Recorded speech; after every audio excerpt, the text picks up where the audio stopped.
அண்மை செய்திகளை பார்த்து வருகிறோம்.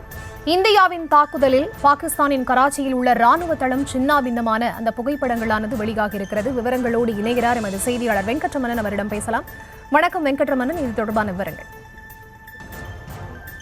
வணக்கம். ஆபரேஷன் சிந்தூருக்கு பிறகாக இந்திய பாகிஸ்தான் எல்லைகளிடையே கரும் பதற்றமான சூழல் என்பதை நிலவி வந்தது. குறிப்பாக எல்லைக்கோட்டு பகுதிகளாகட்டும், பாகிஸ்தானை ஒட்டி இருக்கக்கூடிய மாநில பகுதிகளில் தொடர்ந்து அத்துமீறி பாகிஸ்தான்ல இருந்து இந்தியாவின் மீது தாக்குதலை நடத்தி வந்தார்கள். இந்த நிலையில முப்படைகளும் ஒருங்கிணைந்து பாதுகாப்பு என்பது பலப்படுத்தப்பட்டது.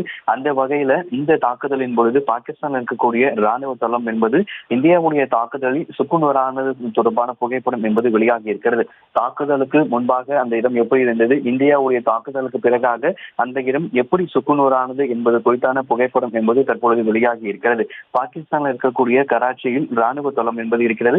அந்த ராணுவ தளத்தை குறிவைத்து இந்தியா நடத்திய ஒரு துல்லியமான தாக்குதல் குறித்தான புகைப்படம் என்பது தற்பொழுது வெளியாகி இருக்கிறது. இந்தியாவின் ஏவுகணை தாக்குதலில் பாகிஸ்தானுடைய கராச்சியில் இருக்கக்கூடிய அந்த ஏவுகணை ராணுவ தளம் என்பது சின்ன பின்னமாக இருக்கிறது. இந்தியாவுடைய தாக்குதல்ல அந்த மில்லர் என சொல்லக்கூடிய ராணுவ தளம் என்பது சுக்குநூறாகி இருக்கிறது.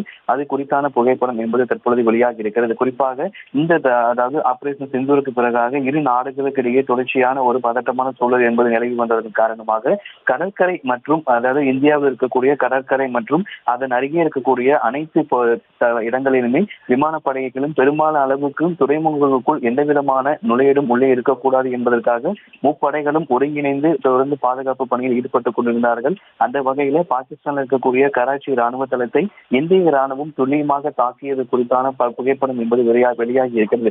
தாக்குதலுக்கு முன்பாக அந்த இடம் எப்படி இருந்தது, தாக்குதலுக்கு பிறகாக அந்த இடம் எப்படி இருந்தது என்பது தொடர்பான பாகிஸ்தான் தீவிரவாத நிலைகள் மீது அளிக்கப்பட்ட சேட்டலைட் புகைப்படம் என்பது தற்பொழுது வெளியாகி இருக்கிறது.